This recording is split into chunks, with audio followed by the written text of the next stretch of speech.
Question. When you build a house, what is the most important part of that house? I mean, is it the rooms? Is it the bathroom? Or maybe the entertainment room where everyone gathers together? Is it the roof? Maybe the fireplace, the kitchen? What is the most important part of that house? Well, as Jesus says, the one who builds his house on the rock, that house can stand, but the one who builds his house on the sand, that house will fall. So as we see in that illustration, the foundation is the most important part of that house. Now, Paul has been giving us so far in Romans chapter 5, he's been telling us the results of our justification. What is in the house of our justification, you can say. He's been saying, look, we're no longer enemies. We're at peace with God. He's been saying we're no longer banned. Now we have bold access through faith into the grace in which we stand. He's like, now we can even glory in our tribulation. It's like, we're no longer joyless. We're no longer hopeless. He's giving us all of these benefits of our justification or being declared righteous by faith. But you might be like, well, Ivan, I believe everything you've been saying. I believe the Bible. I mean, I put my faith in Christ. I know I'm no longer an enemy. I know I'm no longer banned. I know I'm no longer joyless. I know I'm no longer hopeless. I know all these things. I know I can glory in my tribulations, but it's not having much effect on my life. It's like I know it with my head, but it has so little effect on my life. Well, back to our house illustration. You can have a house and it can be built marvelously. But if you don't have a strong foundation, then that house can crumble very easily. And the same thing with our justification. We have to know the foundation. We have to have a strong foundation for our justification. And that's what Paul begins to deal with today. So Romans chapter 5 and verse 12. Notice the first word is therefore. Now, usually, therefore gives us an application or therefore gives us a result like we saw at the beginning of this chapter. But this therefore doesn't go forward. It goes back. For example, I can say, I pushed you, therefore you fell. That was the result of my push. Or I can say, you fell, therefore I pushed you. And I can reason backwards. And that's what kind of what Paul does. At the beginning in Romans 5:1, he says, therefore, having been justified by faith, the push, we have peace with God, the fall. But now in verse 12, he says, therefore, and goes back to give us a strong foundation. So that's my prayer for every Christian listening today. And if you aren't a Christian, if you're an unbeliever, I pray that this will give you an understanding that will cause you to flee to Christ. But we're going back to the foundation. But just as Paul does at the beginning of this letter, and he spends 3 chapters talking about our condemnation without Christ before he gets to our justification by Christ. When he goes back to the foundation, first, he deals with the foundation of our condemnation. And then he will go to the foundation of our justification. So what is the foundation of our condemnation? You know, Paul talks about the wrath of God is revealed from heaven against all ungodliness and unrighteousness of men. But if you paid attention, I've said many times, every person born into this world is born under the wrath of God, is born under the condemnation of God. But you're like, wait, they haven't done anything ungodly or unrighteous. Well, that's because we have to understand the foundation. So let's go there. Romans chapter 5, starting in verse 12. He says, therefore, And he goes back to the foundation of our condemnation. Therefore, listen, just as through one man sin entered the world. Who's that one man?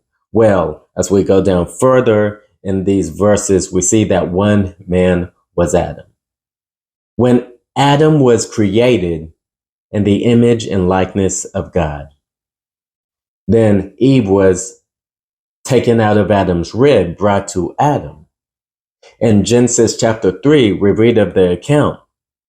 Satan came and somehow was in a serpent, a talking serpent, and he deceived Eve, and she disobeyed God. God said, "You, all the trees of the garden you can freely eat, but of the tree of the knowledge of good and evil you shall not eat.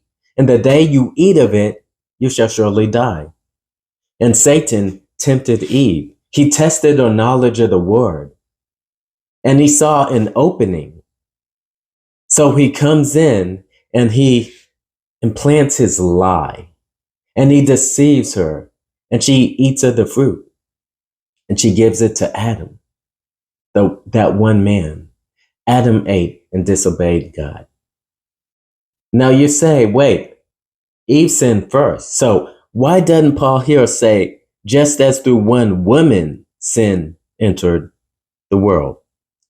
Well, we'll come back to that in a few minutes. Just hold on to that. But through one man, Adam, sin entered the world. And it says, and death through sin. So you say, wait, that's hard for me to believe, that because of one man disobeying God, sin entered all of this sin in the world, all of the rape, all of the murder, all of the violence, all of the sin in this world. It's because one man disobeyed God. That's hard for me to believe. Well, what does it say? And death through sin. Tell me, how many people die? Is there anyone that does not die?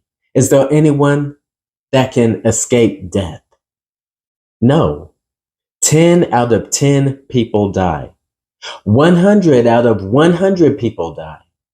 1 billion out of 1 billion people die.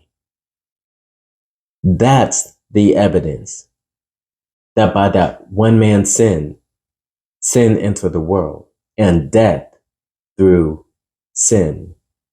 You know, in the book of Genesis, after we get the sin in chapter 3, we see the first murder in chapter 4. And then in chapter 5, what do you get repeated over and over? And he died, and he died, and he died, and he died, and he died, and he died. Why? Because through that one man, sin entered the world, and death through sin. And then he says, and thus death spread to all men